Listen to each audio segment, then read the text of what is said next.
হাদিসের মধ্যে আছে একজন সাহাবী রাসূলুল্লাহ সাল্লাল্লাহু আলাইহি ওয়াসাল্লামের দরবারে আসলেন, বললেন আরাদতু আন আগজু ইয়া রাসূলুল্লাহ, আয় আল্লাহ পাকের রাসূল, আমি ইচ্ছা করেছি আপনার সঙ্গে জিহাদে যাব, জিহাদ করব।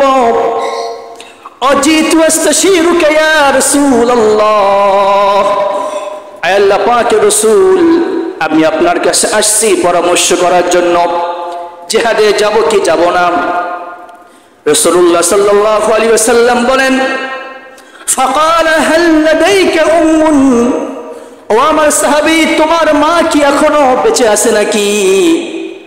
সাহাবা উত্তর দিলেন নাম ইয়া রাসূলুল্লাহ, আয় আল্লাহ পাকের রাসূল, হ্যাঁ আমার এখনো বৃদ্ধ মা বেঁচে আছে, এখনো মারা যান নাই।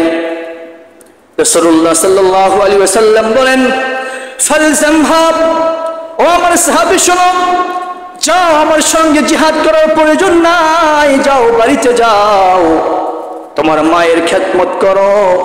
ফাইন্নাল জান্নাতা তাহতা কদমাইহা, কেননা তোমার জান্নাত তোমার মায়ের পায়ের নিচে। বলুন সুবহানাল্লাহ।